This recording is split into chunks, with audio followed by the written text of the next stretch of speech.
Well, hello. Welcome to Chillin With Chronically Happy.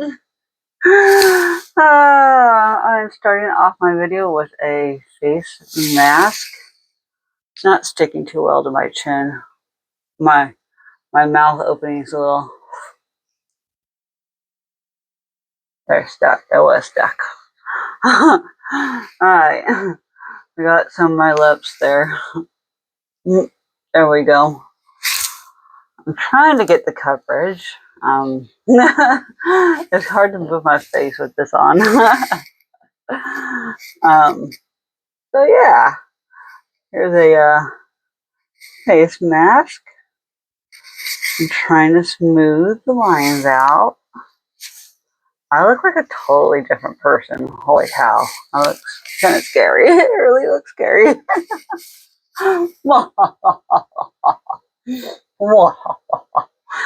Anyway, wanted to show my big old thing of supplies that I got. I had to take my glasses off with this mask on. Whew. And stop looking at my weird face.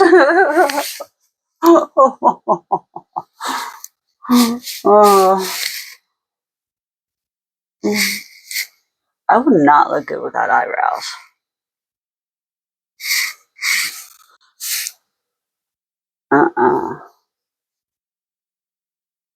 Stay on, face mask, please. Please.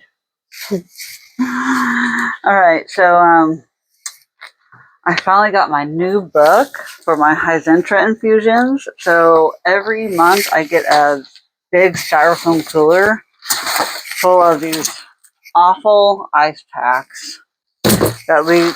I've tried to reuse them. They're not any good, I promise. And then I had to deal with all the trash that this creates. It's such a pain in my butt, dude. The mask that I have on is a Spa Life Gold Facial Mask. Oops, licking up the fluid. Oh man, got it all over my arm. Good thing I have a towel right here. Didn't plan on using it for this, but yeah, whatever. Whatever's clever. So it says desired duration 20 minutes. So I put this on about a minute or so before. So I've got at least a 20-minute video with this on. I'm going to try and keep it on that long if I can talk and still do this here. Not really much got wet besides the floor. I need to wrap up my phone charger cord. Stay on, face mask. Stay on. I always end up tripping over my phone cord if I don't wind it up on my rack underneath my mirror. I always wrap it up like that. And then my bog bag and my one beaded bag purse. This is the one that I enjoyed. I regretted not getting it the first time I saw it. And then else besides the TJ Maxx in Bend, Oregon. Where's it, Redmond? I can't remember, but every time we go, we're going to be stopping so I can look at the purses.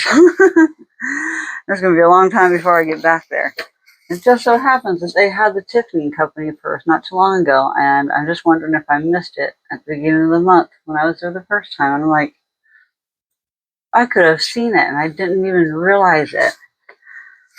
So my search is still on.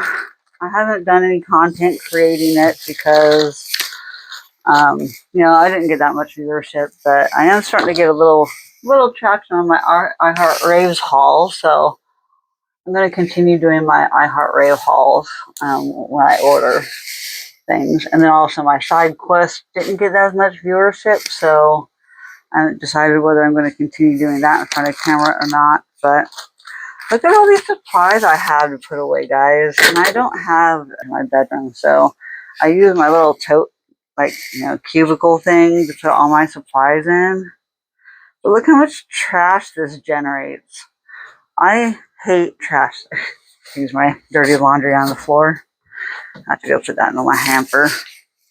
But this takes up, that's all my medicine. There's that cube. And then that cube is completely full. And then this one right here, this one, has all these supplies in it. I don't have places to store all of this in this little room, guys.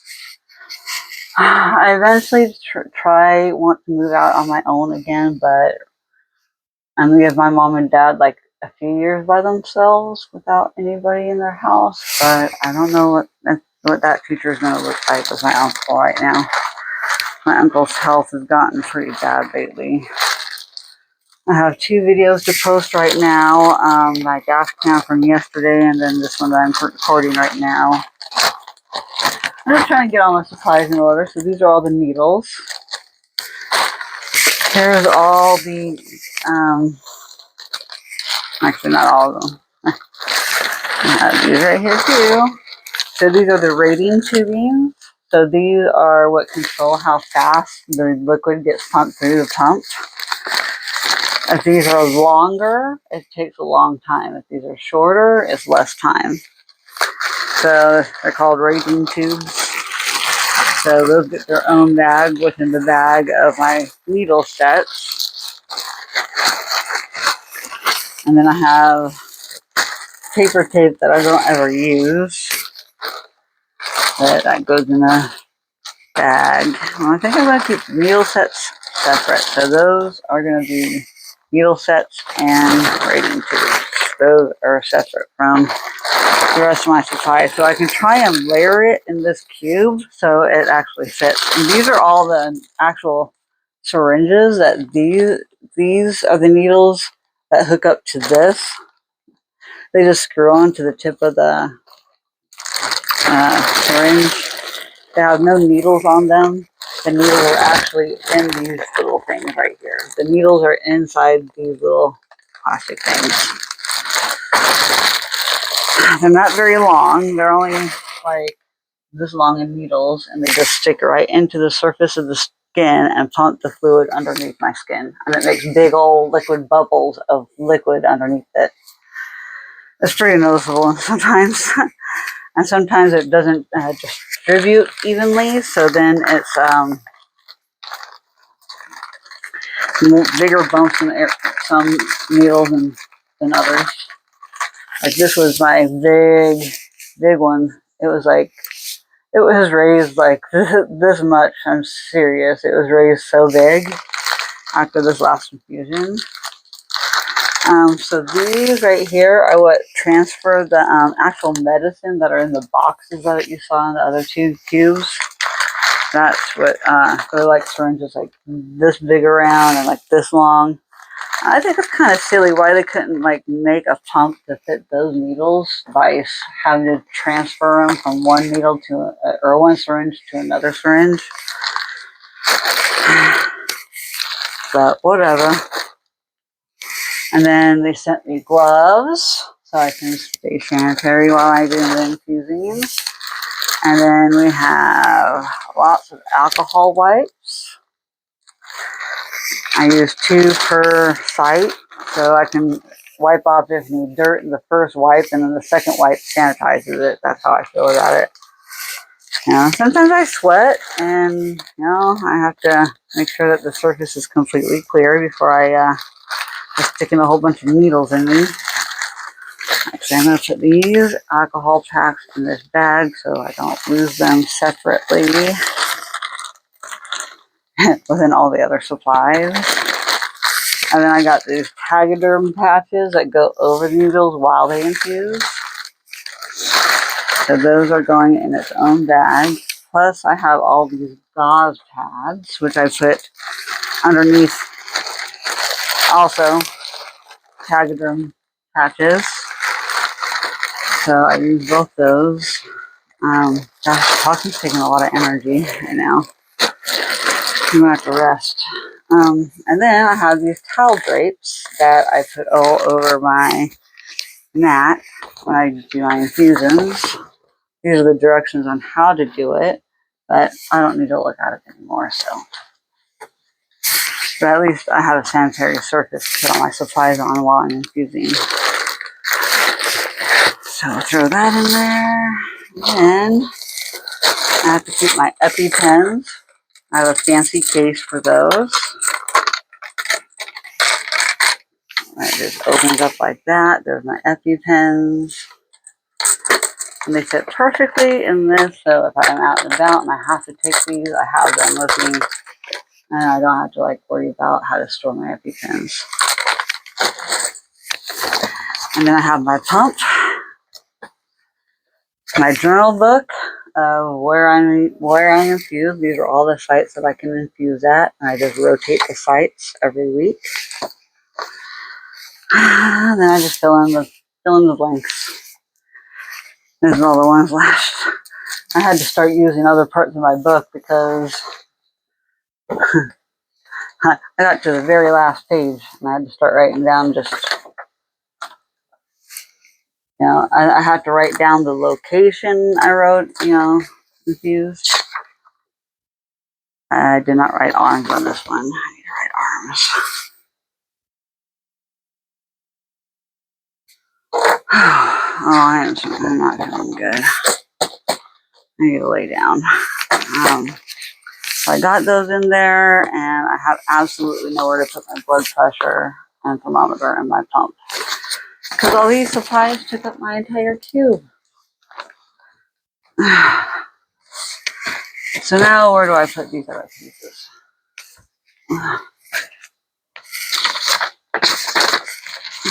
I have one extra baggie left over. And you know what? These are the best bags to go with on vacation. Because I put one outfit per day in this size bag. And like pants, a shirt, and underwear and socks all fit in these bags. So then I have like, if I'm gone for 5 days, I have 5 bags. That's pretty nice. I do have to say that I repurpose whatever I can with the stuff. So whenever I want to go fishing, I have to wait until I have a new styrofoam cooler. So I can put my nasty old fish in there and I can just destroy the cooler and throw it away after it stinks of fish. So I don't know where I'm going to put these. I'm going to have to find a spot in this freaking tiny butt room. Yeah. I don't know if they all have watched the body cam of Justin Timberlake that just came out. Woo! These tests are hard. When he did the field sobriety test, that was probably one of my favorite parts. On top of him trying to explain what he was doing when the cops asked him, "What were you doing?" And he's all like, "World tour." And they're like, "What do you mean?" He says, like, "A world tour." Oh my gosh, the body cam of Justin Timberlake was great. If y'all haven't watched it, y'all should go watch it. I saw it the day it came out, within an hour while I was watching it. So,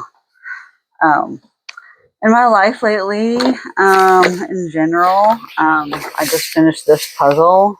My uncle did the border, and I pretty much did the entire thing myself. It took me 3 days. He put a lot more work into this one, which is the one that we did right before this one. And I got both of these from my chiropractor's office.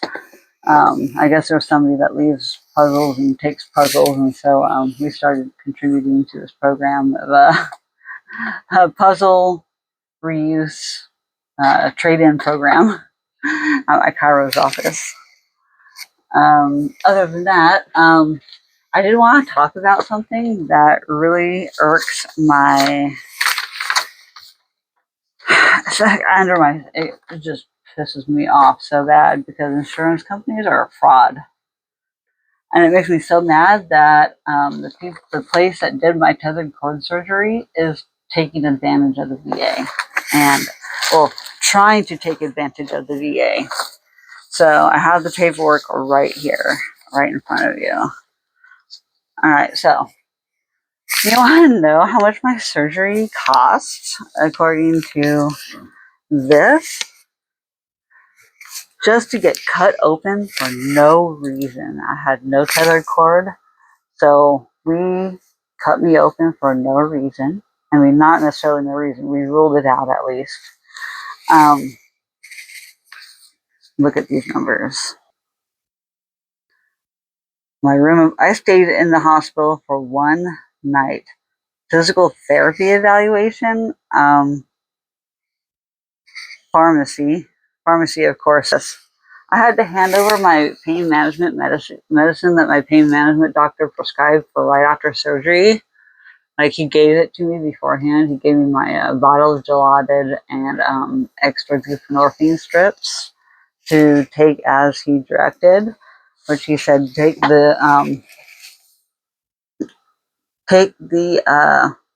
Dilaudid every 8 hours. The hospital gave it to me every 4. So you can imagine how many Dilaudid for every 4 hours. Plus, they had me on Valium. The grand total they billed the VA was $57,288. That was not even my surgery, guys. This was just room and board. I mean, look at these freaking prices, and look how much the VA actually approved. What was the 42,000? That was the operating room. That's just to take the time from the operating room. 42 grand. The VA only authorized 27 of that. But look, that hospital lost out on 20 G's from what they supposedly charge. But if I were to pay cash, that bill would be less. You can't even see my reaction with this mask on, but this is not the part that pisses me off. What pisses me off is the fact that they billed the VA twice for the same thing. 3/2/2026, a laminectomy with release, tether, same code, 63200. And then look, separate bill, laminectomy with release tether, 63200. Why would they charge the VA twice? They billed them 6,804, 6,804. But this one actually added in microsurgical techniques. This one did not. But they only approved $196.70.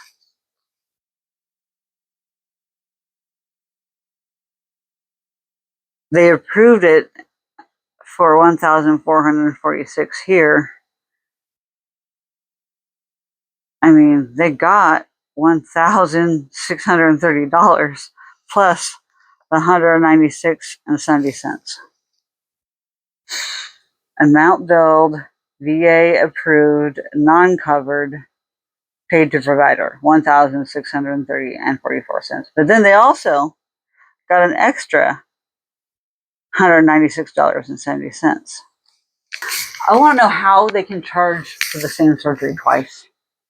They billed them twice. And this statement is for the same date. It's for the very same date. But they're trying to bill for the same surgery twice? What? How can they get away with this? The healthcare system really pisses me off, guys. It is the insurance is a scam.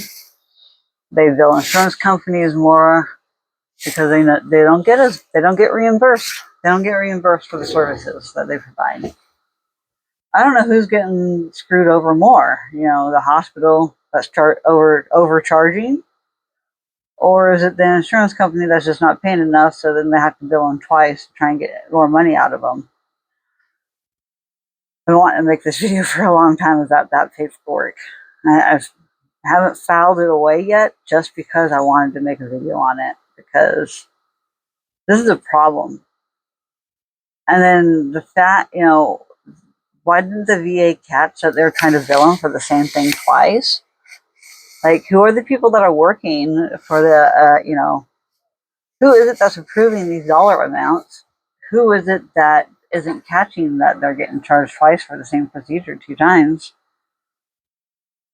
We're not satisfied with what you paid us the first time, so we're just going to rebill you again for the same thing, just to see what we can get extra. I think it's shady practice on both parts. I think both are screwed up systems, and um, if I didn't have insurance, I know I'd still be screwed over. Um, I wouldn't have been able to get that procedure just to find out what was wrong with me. Money. It's all about the flipping money, dude. I feel like the provider should get paid more? Probably. Do I feel like they overcharge for their services? Most definitely. Um, it just makes me so mad that these companies are getting away with this crap, and that our government allows this stuff to happen, including the VA. This is your guys' money that's being used inappropriately. Um, it makes me freaking mad as hell that things go down like this. It's been 20 minutes. I'm going to take this off. Is my face less puffy? Honestly, I would say it is. That really did help my face simmer down. I mean, this is the inside of it too. Look at it. Look at all that stuff. So anyway, yeah. Now you can see my facial expressions more. I think it's extremely effed up that these insurance companies do this to us, and to the people that bill and the people that approve it and everything in between. Let me do it the reverse side. It actually looks a lot cooler on this side. I'm trying to get it to tap. You can see all the different. I gotta go out there and show my mom and my uncle real fast. I'll be back, guys. Hi, guys. I'm back. Just had to do a little check-in with them while I had that silly mask on. Uh, Cold. I was just in the garage trying to get my shelf hung back up because I busted it off the freaking where it was hanging because I was trying to get the half wall thing to go back into full wall. I'm picking up my psoriasis patch, excuse me. This thing is this nasty, dude. I wish it would just go away already. Psoriasis, eczema, whatever the F it is, just pisses me off. And every time I get a chance, I try and peel back the nasty, scaly, dried skin layer on top that's, kind of protecting its own disease, systemic response, whatever the hell is going on with my body right now.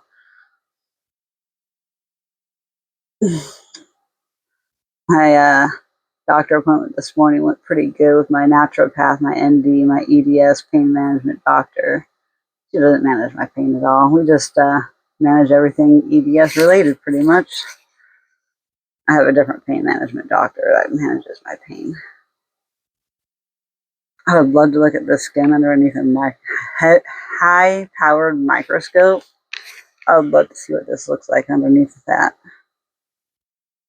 And then I could maybe look at microscopic images on some kind of other medical journal stuff and see if it is psoriasis or eczema, because I don't know. I only get these patches underneath my knees. It used to be around my eyebrows as a teenager, and then it was around near my elbows, and I get pretty dry skin on my face. I'm trying to expose the new fresh skin so I can put some medicated lotion on there, so then it starts trying to heal the skin better from the inside out, and hopefully this thing clears up. The one on my right knee is not as bad as this left knee, but it still sucks nonetheless, having scaly patches of nasty skin that's just messed up. Looking at here, I'm picking up the patches, dry skin. I want to get the medicine inside this layer. This one's not as bad. It started to heal and scab over. So this one was like this, but this is still nasty. It sucks being diseased, guys. Having to deal with so many different syndromes and diseases, and I have a lot of hurdles to get over when it comes to my health and sicknesses. Now I gotta get a washcloth on it so I can get it nice and soft and fresh. I'll be right back. Get this right. Alright, back with my cloth so I can get that on my nice dry patch of skin. Make sure it's cleaned. On my nails scratching at it now, picking the skin off. Looks so much better when it's wet. So yeah, I like to make sure to try and sanitize it before I get the lotion in there, and then also clean my nails.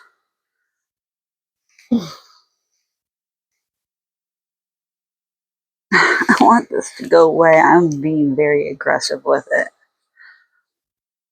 Probably not a good idea to pick. I don't like that. I'm going to be honest. But I'm desperate. I'm desperate, guys. Also, I'm not trying to wear too many things that reveal my knees. Alright, plus the towel can also be a little bit of an abrasive to get it off.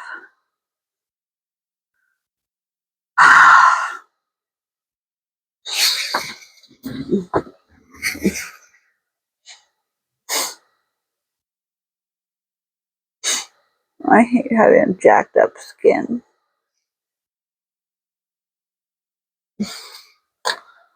So ugly.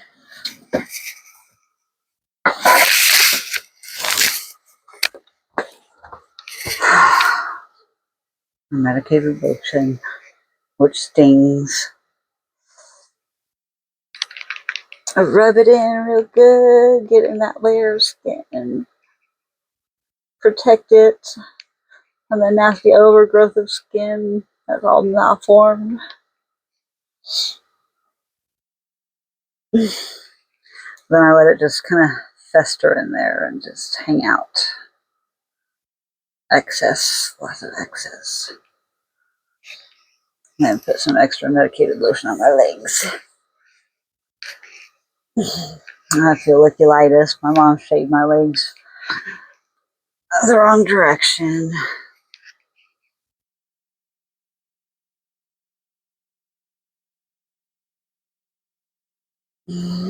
Taking very good care of myself. I'm trying to.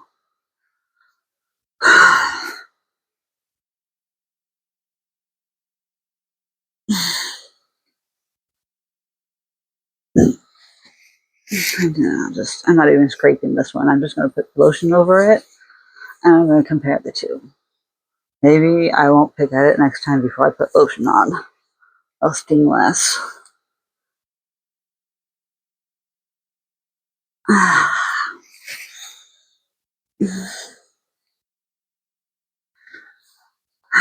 So this is a day in the life of trying to deal with insurance, making sure to pass information on to my VA providers, making sure all my doctors are in the loop and in the know about what all the other doctors say and what they're doing to treat me and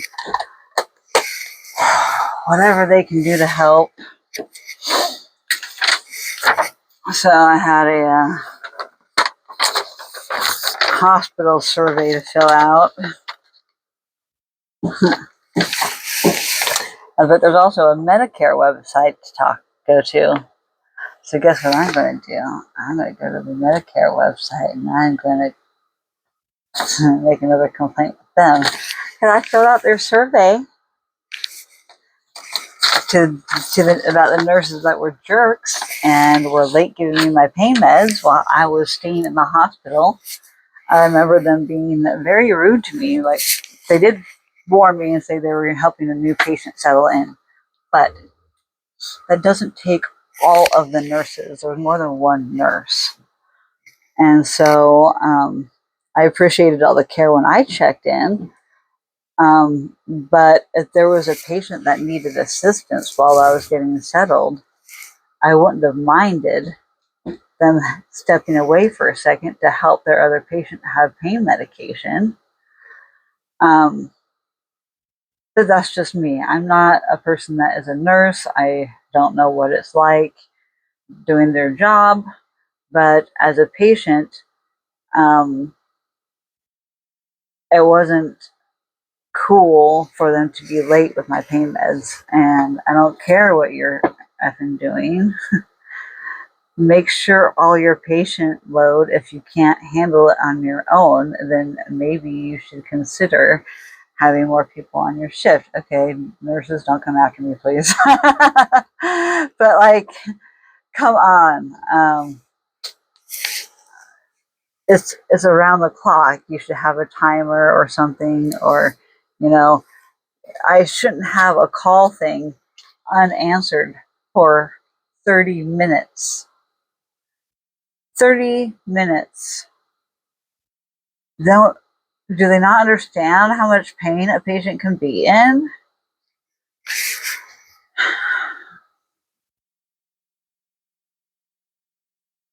Um,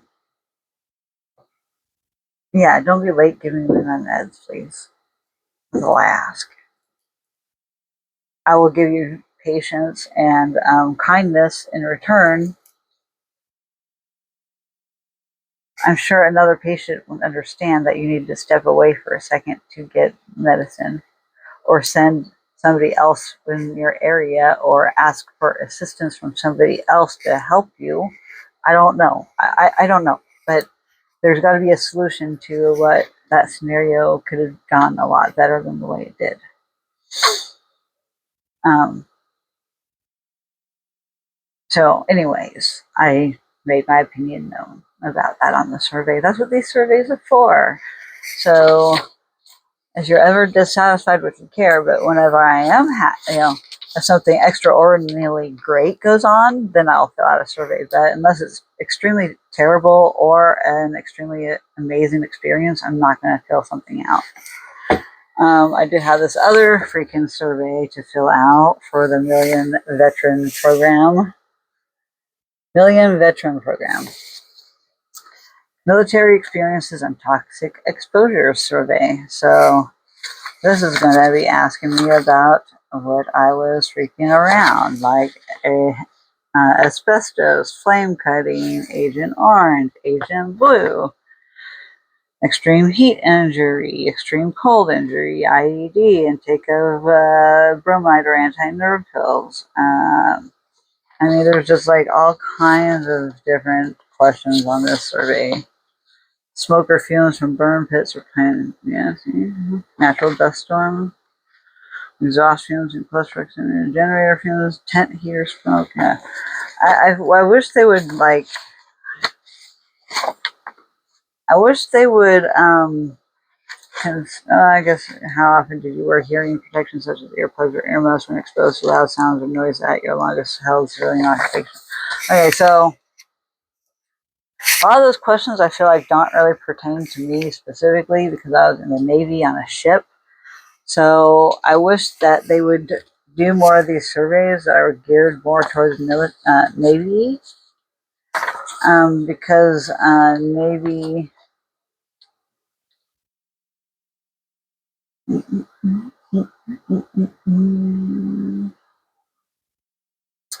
Operation Enduring Freedom and Operation Iraqi Freedom. That was in for both.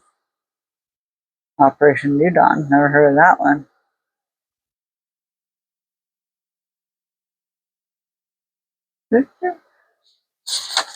Total number of deployments. Alright, well, I fired my weapon at enemy. Oh, there's some mental health ones, it sounds like. I saw refugees who had lost their homes or belongings, encountered land or water mines, booby traps, roadside bombs. I went on combat patrols and missions. Yeah, so basically, a lot of this stuff doesn't really pertain to me and my job in particular. However, had I not got my military discharge from my faulty body, I was going to be deployed to Iraq or Afghanistan. My name came up, my number came up, but I was already being just like kind of in a medical discharge kind of scene. So my name couldn't. I was already on limited duty, so I couldn't go. I kind of dodged that with my medical issues. So had I not gotten medically discharged, I would have actually served over there. Uh, did I feel a lot of relief? Kind of, yes. Did I want to go? Yes, I kind of did. I wanted to feel like I actually did participate and not from behind the scenes like I did previous 9 years prior. So I very well would have been on closer to the front lines had I stayed in. Because my name came up, I was on the list to be participating. So I felt a lot of hurt and anger for a long time about the way I was discharged, specifically because they were getting rid of people that were not participating in the full military um, run, push-ups, sit-ups, whatever, physical fitness exam that we had to do every 6 months. So since I was on limited duty, I was not capable of running. So I wasn't going to be able to be physically fit to be able to do what I might have needed to do while I was over deployed. And I would have spent only 1 year over. That was the rotation for my job was 1 year deployed over to Iraq or Afghanistan, whichever needed me more, with my specific training because I had a lot of specific extra trainings that a lot of people in my field didn't have. I volunteered for and had extra training to be able to do more and get bigger reenlistment bonuses. So that's the reason I was like, hey, let's put me to more school, please. I signed me up. I asked to be signed up for multitudes of different classes. Like, I know how to calibrate gauges. I was a financial planner. I was a work center supervisor that ordered parts and watched blueprints and knew how to tag out electrical equipment on my ship in order to do maintenance on equipment, weapons, weapon systems. Um, I was a firefighter. I was trained to be a many number of things in the military. Um, and I worked intelligence. So, intelligence is always needed everywhere, even on the front lines. And I'm glad that I got to participate in the military for as long as I did before my body gave out. I was relieved, but also sad because I wanted to experience more in the Navy before I got out. So I kind of had a love and a hate towards the way I got out of the military because my goal was 20 years. And at 30 years old, I basically got told I was useless to the military. And, if I can't do anything in the military, what am I doing here, My whole purpose was to do career. And I had to change your plans and at a pretty relatively young age, at the age of 30, to change your entire life from career to nothing. That's a really difficult thing to do.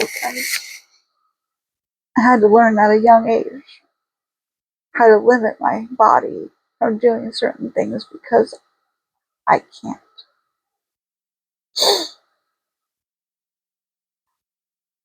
So, I have a little bit of residual feelings about it today, of course. Not every day is like this when I think about it, but today it's just hitting my feels. Really processing and thinking about what could have been. But here I am, creating content and spreading awareness and telling my story. And hopefully, something I talked about in this video helps others. And just trying to be real and be myself. And I hope I give you some laughs too with my silly mask. Here is also my latest and greatest bracelet that I made for somebody. Ignore this pink thing. And it says, hands-on training in the letters. I know you can't really read it in here, but this is training right here on the hands right here. Hands-on training. So I hope my friend likes it. I got that bracelet for her. I got the Munchies bracelet for her that the dragon is wearing. He's wearing the word Munchies with donuts all over it. And then the bracelet that you're going to have a dragon on your arm. So I did all very similar colors to give her. And I know I'm going to improve doing more of these in the future. So anyways, talked about a lot of different topics today, and thank you for chilling with me and seeing what it's like to be in my life, dealing with BS, man. And then, all the trash and limited storage. Where do I put everything I own and still have a decent, not super crowded bedroom full of stuff everywhere piled up? So, yeah. I can finally put this stuff away because I finally talked about it on here. Just let me know down in the comment section if you've had to deal with anything that I've had to deal with in this video. And yeah, let's have a conversation. If not, I do need to start putting my email or something, and maybe people, if you want to be more personable, and talk about your story without a whole bunch of audience. I do think I should share my email in the description down below. So I will try and remember to do that as I'm posting this today. So if anybody has anything that they want to request that I talk about too, or has questions about any of my diagnoses that I didn't really go down a list of today, but if anybody has any questions for me, please just shoot me an email. I will try to remember to include that in all of my descriptions. So I just want to get to know my audience. I want to get to know you guys and who you guys are, and what kind of content you guys wouldn't mind seeing more of in the future if I've touched on any of the topics you guys like. All right. So I love you guys, and thank you so much for watching and listening. I love you. Remember to be kind to others. You never know what kind of day they're having. And yeah. Peace out.